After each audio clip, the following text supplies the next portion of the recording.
young girls, go through friends fast.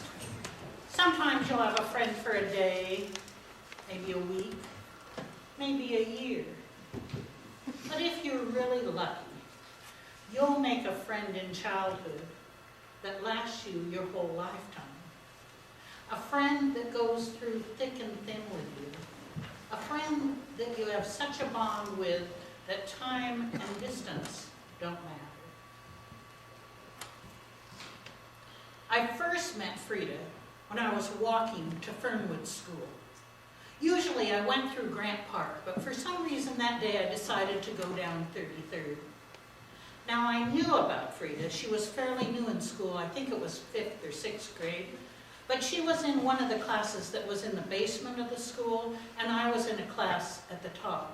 And it was a big enough school that sometimes you didn't get to meet kids if they weren't in your home room. But I'd heard about her, and I wanted to meet her. Now, Frieda was different than the rest of us. She looked different.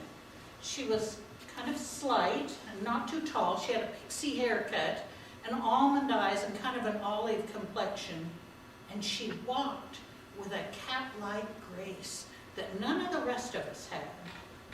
Now, we'd all taken ballet, first position, second position, and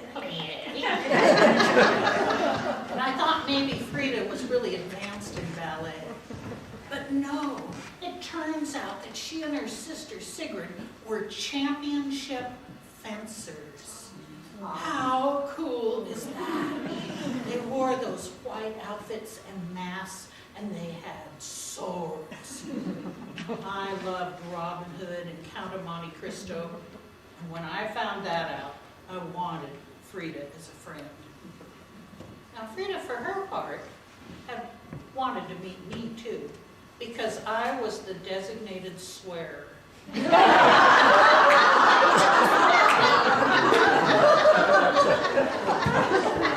I was growing up, kids did not swear like they do now. Middle school and even elementary school, kids can throw off the F word with not a thought. But then it was very unusual for kids to swear at all. And when we played baseball, and girls only played baseball with girls, you needed somebody to call out when you'd missed a ball or got a strike. And so the girls would turn to me and nod, and I'd yell, "Down! Hell!" And really hell, not that wimpy H-E double hockey style. Now, this wasn't because swearing was allowed in my family. Oh, no. No one swore in our family. Even bodily functions were not even were verboten. My poor hapless brother once at the dinner table said fart. We got in such trouble. No, I knew these words because I was a voracious reader, and I had read Gone with the Wind and my older sister's copy of Peyton Place that was hidden between her mattress and a box. I knew words. Frieda liked that. And so we became friends, and I started going to Frieda's house to pick her up in the morning to walk to school. Now, I lived in a fairly chaotic household because I had 3 sisters and 1 brother and only 1 bathroom.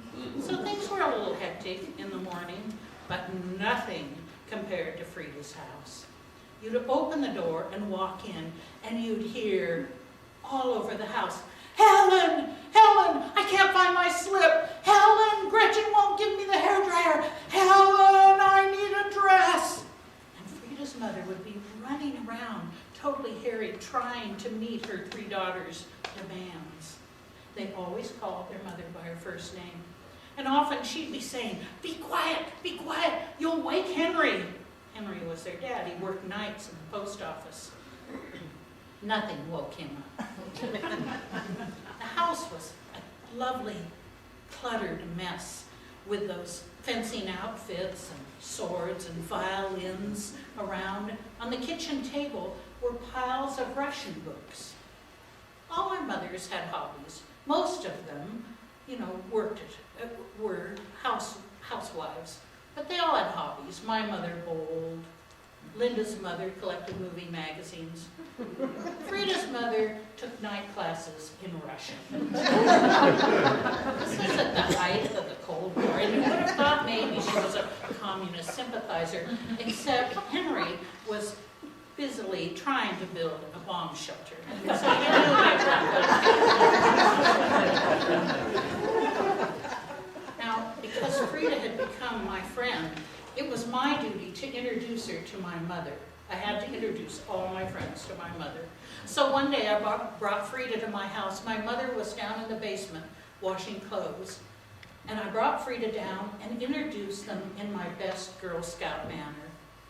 Frieda, this is my mother, Janet Hauser. Mama, this is Frieda. Hi, Janet, she said in my mother's...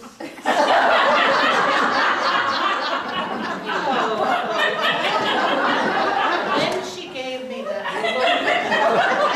I'll be tucking his head. We almost didn't get to be friends, except that Frieda played violin in the Junior Symphony. And to my mother, this was the pinnacle of all desires. She really wanted her children to be musicians. We all had to take piano lessons, but we were not of this caliber. She thought maybe if I stayed with Frieda, some of it would rub off. And so Frieda and I were allowed to spend time together. Now, Frieda was the kind of girl that girls really liked. She was friends with all the girls, but the boys were in love with Frieda. Desperately, hopelessly in love. One day in high school, her mother opened the door to her house and could barely open it because there was an entire Daphne bush on the front porch. It was there because the day before, Frieda had happened to mention to Jerry Bailey, who was hopelessly in love with her, "But I like Daphne." And so that morning, some poor unsuspecting woman lost her Daphne. There it was.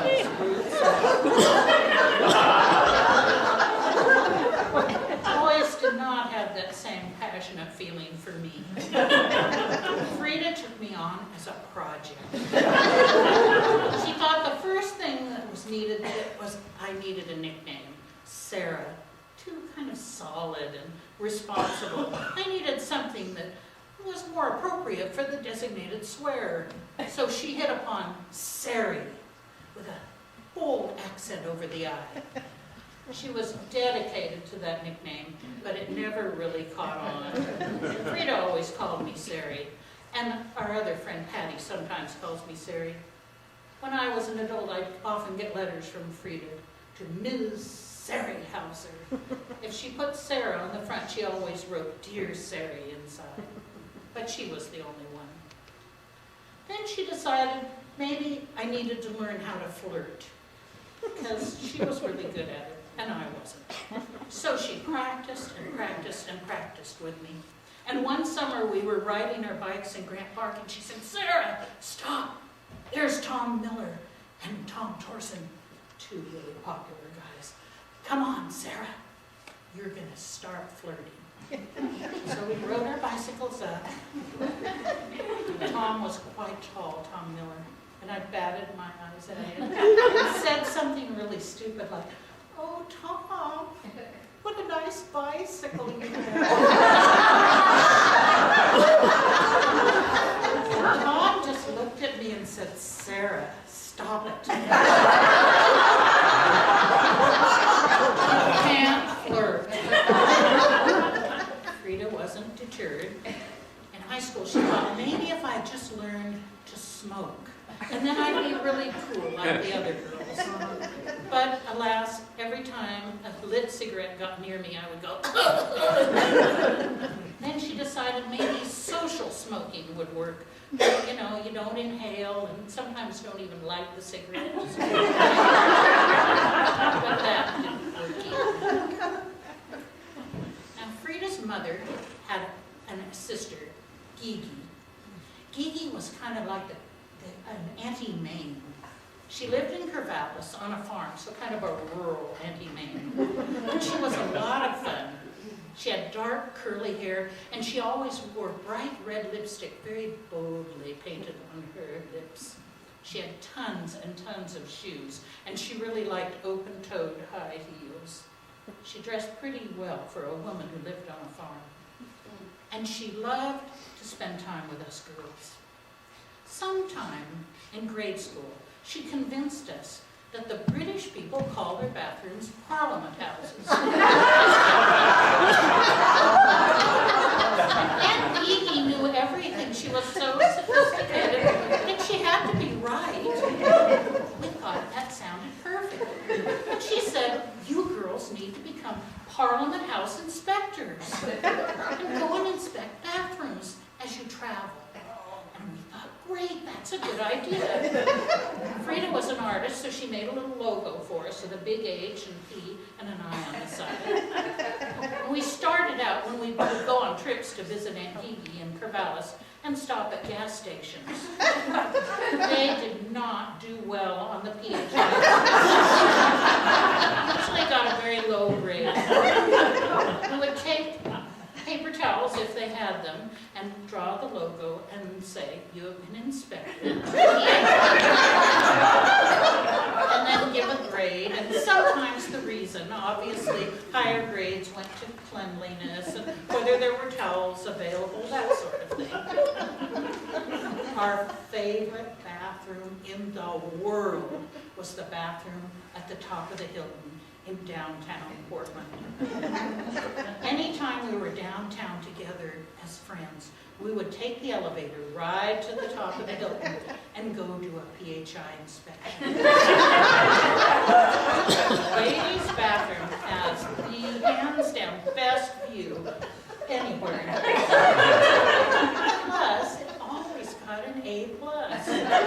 Clean, little hand towels, little individual soaps. It was perfect. When we were in high school, West Side Story had just come out, and we were mad to go see the movie. I had the Broadway album, and we knew most of the songs by heart. So we gathered a bunch of our friends, and we went downtown for a matinee at the Music Box. Now, just as teenagers since Shakespeare's time have been transfixed by the story of Romeo and Juliet, West Side Story just struck a nerve in us. And we sat mesmerized through that movie. And when we came out, we were high on life. Ran down the streets of Portland, singing at the top of our lungs, "When you're a jet, you're a jet. First cigarette to your last dying day." And then we went to the Hilton, rode the elevator, and did a PHI.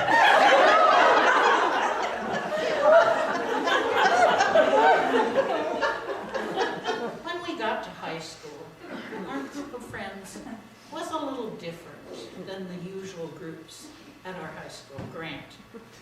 There were the socias. There were the kids that hung out in the park.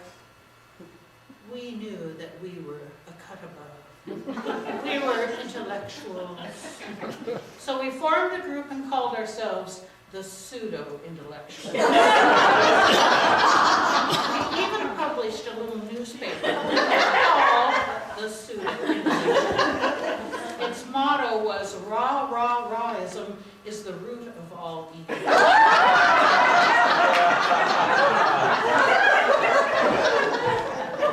We wore black. We listened to Joan Baez. We were depressed.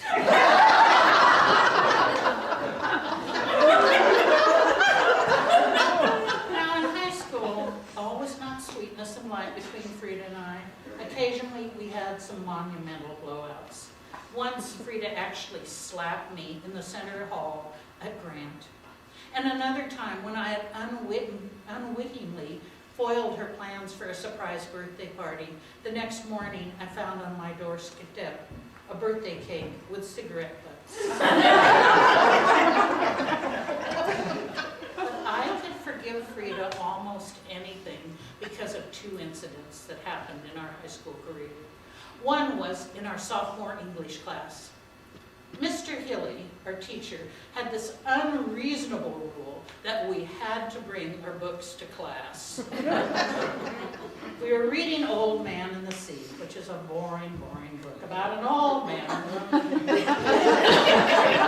I had read it, but I'd forgotten to bring the book that day to class. Now, I had spent years before that hiding books in other books so I could read other things during classes. So of course I had another book in my book bag, and I pulled it out hoping Mr. Hilly wouldn't notice that it wasn't Old Man in the Sea. But he was wiser than that. And pretty soon I was standing in front of his desk while he ripped me up one side and down the other for not bringing my book to class, and was telling me he was going to send me to the vice principal. When all of a sudden, there was Frieda by my side, like an avenging angel. And with righteous indignation, she said, "Mr. Hilly, how dare you yell at Sarah? You know she's the best student in the class, and she's read Old Man in the Sea 5 times. That wasn't really true. If you send Sarah to the vice principal, then you have to send me too." Mr. Pond, the vice principal, said,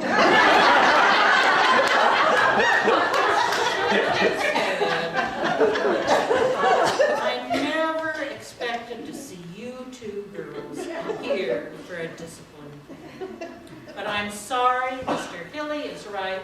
You have to go to detention study hall." Oh, the horror, the shame.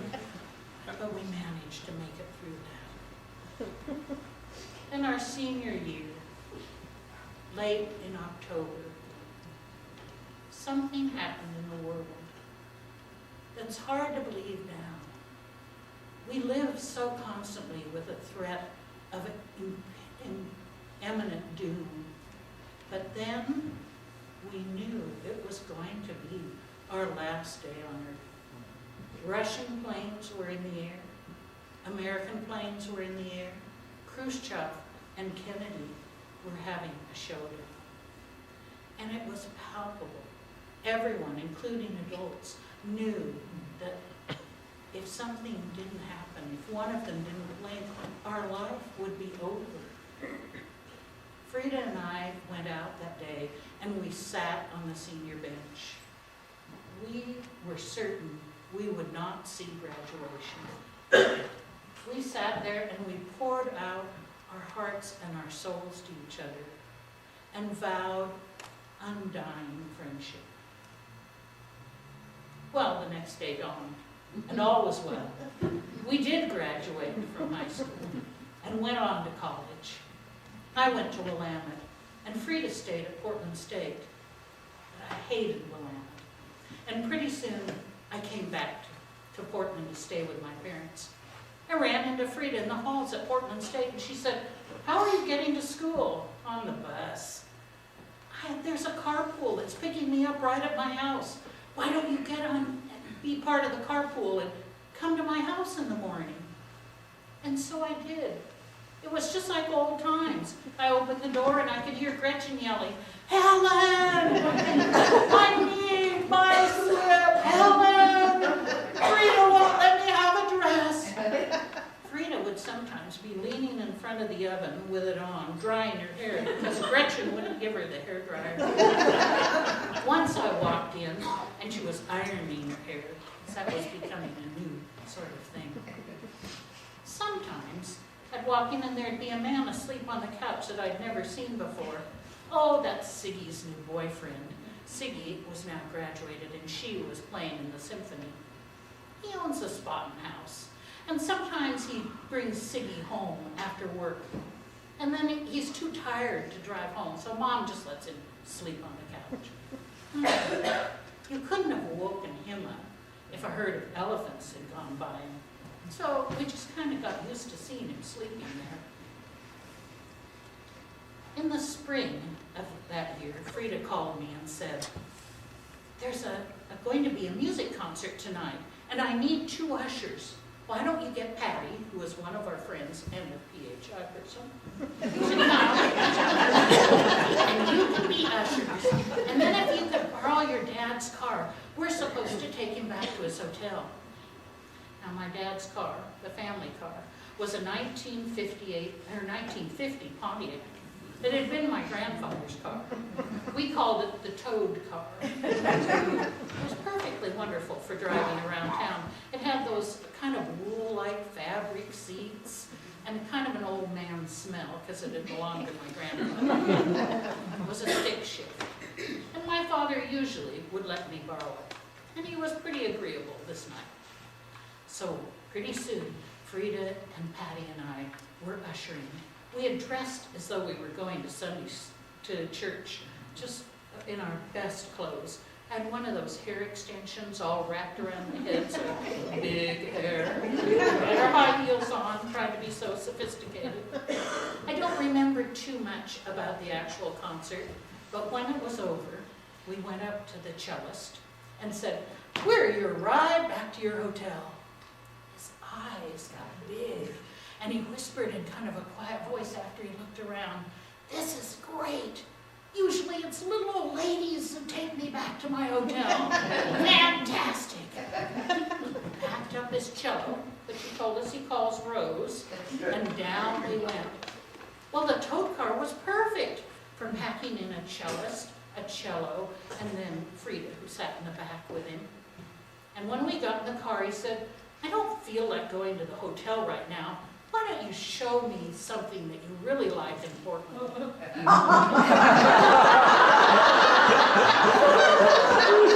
And we were very innocent, so this is what we did.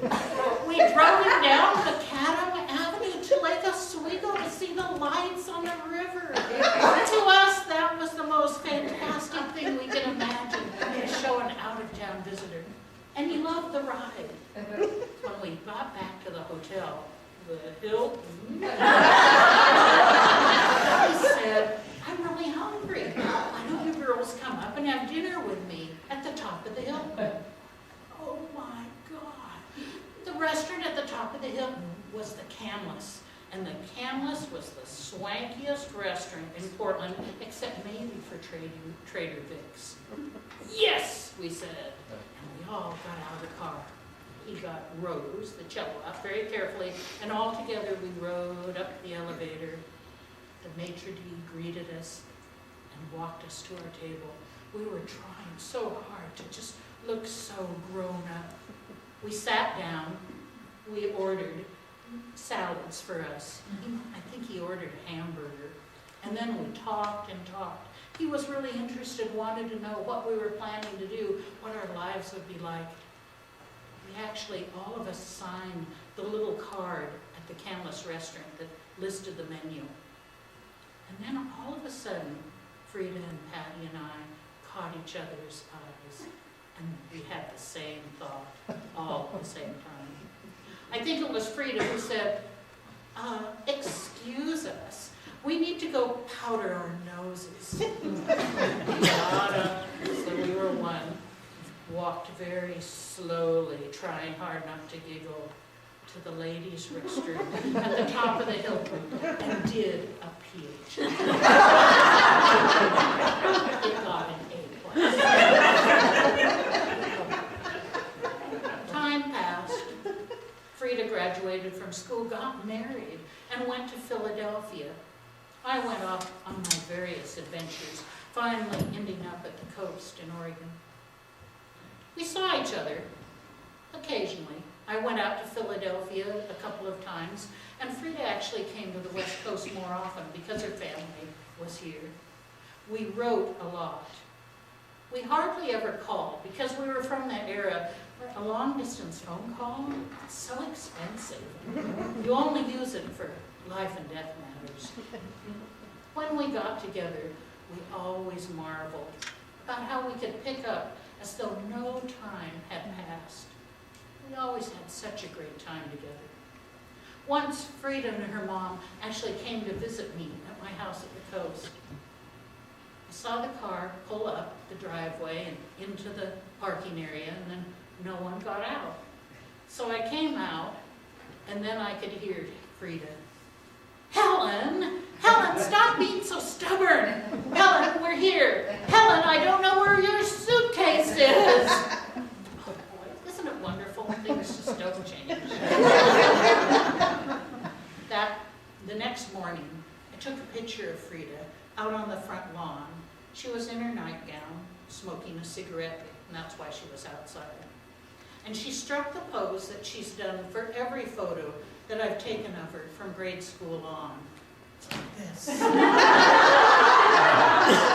off into the future. I treasure that picture. Now, we always wrote Christmas cards, but Frieda's were always a little late. A week or two, but always a card came. One Christmas, there wasn't a card. A week passed, another week, and one night I got this overwhelming feeling that I needed to call Frieda. And I didn't keep her number in my regular book. She had a little card. It was perfect, had her name, it was pink, had her name in black letters, and then underneath it said House of Kunst, which means House of Art, Reality Therapy, School of Charm. But I couldn't find that card anywhere. The next day, when I went to work, I opened up my computer and my Hotmail account. I didn't have a computer at home then, and my boss had showed me how to do a Hotmail account so I could get emails from friends. There was an email from Patty. I opened it up. It said, Frieda is dying of cancer, lung cancer. I was horrified. I could hardly stay at work that day, but there was no way I could go home. And the minute work was over, I raced home and started looking for that card. And there it appeared. It had been there all along, just hidden between two sheets of paper. I called the number. The phone rang for quite a while. And when someone answered, it was a voice I didn't recognize, and they had kind of a puzzled sound in their voice. I explained who I was and that I wanted to talk to Frieda. And then there was another pause. Frieda had died that day, about the time I had opened up that email from Patty. When you're a jet, when from your first cigarette to your last dying day. The bonds of friendship are not severed by death. Frieda is always with me. She's very present in my life. When I tell this story, she is here. Well, not exactly here. She's in the bathroom.